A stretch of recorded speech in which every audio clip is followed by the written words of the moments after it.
আগামী বাংলাদেশ বিনির্মাণের জন্য আমরা শুধু নারীদের হয়ে কাজ করতে চাই না, আমরা বাংলাদেশের জন্য কাজ করতে চাই।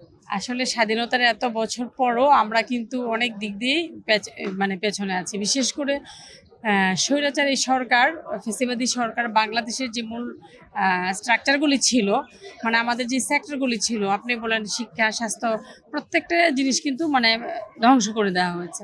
সো এইগুলি যদি আমরা পুনঃমেরামত করতে চাই, আমি যখন ফ্যাসিবাদ আন্দোলন ছিল তখন আমি বলেছিলাম যে জনগণের নির্বাচিত সরকারের দরকার।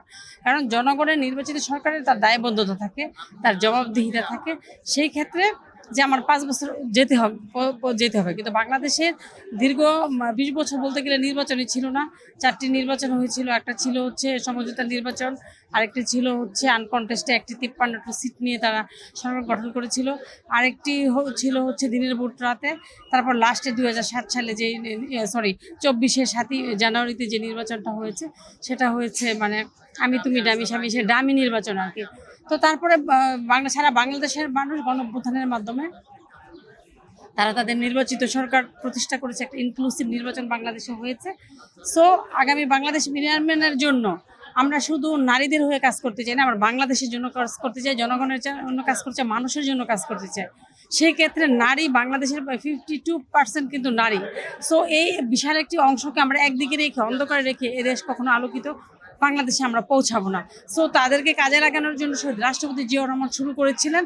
তারপরে দেশনেত্রী বেগম খালেদা জিয়া নারীদের শিক্ষা এবং ভাগ্য উন্নয়নের জন্য সর্বোচ্চ কাজ করেছেন। এবং আমাদের নেতা মাননীয় প্রধানমন্ত্রী, বিএনপির চেয়ারম্যান জনাব তারেক রহমান, আপনারা দেখেছেন তারা বাবা মায়ের ধারাবাহিকতা, সে ফ্যামিলি কার্ড সহ নারীদের উন্নয়নে কিন্তু সে কাজ করে যাচ্ছে। তো সেক্ষেত্রে আমরা আগামী বাংলাদেশের জন্য শুধু নারী না, আমরা সকলের জন্য কাজ করতে চাই।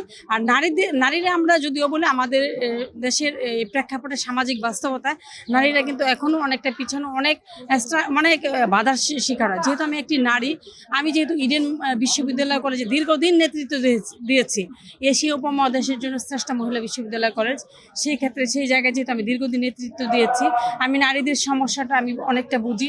বিশেষ করে আমি নিজেও একজন নারী, আমি কোন কোন বাধার সম্মুখীন হয়েছি বা এখনও হচ্ছি, সেই জিনিসগুলো চিহ্নিত করে আমি চেষ্টা করব আগামীর বাংলাদেশে নারীদের কর্মক্ষেত্র, নারীরা ঘরে বাইরে সব জায়গায় যাতে নারীরা নিরাপদে কাজ করতে পারে, নারীরা শুধু যাতে অংশগ্রহণমূলক কাজে না, যাতে ডিসিশন মেকার থাকতে পারে।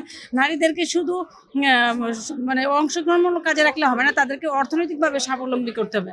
একটা নারী যখন অর্থনৈতিকভাবে স্বাবলম্বী হয়, তখন সে অনেকটা মানসিকভাবে অনেকটা স্ট্রং হয়ে যায়।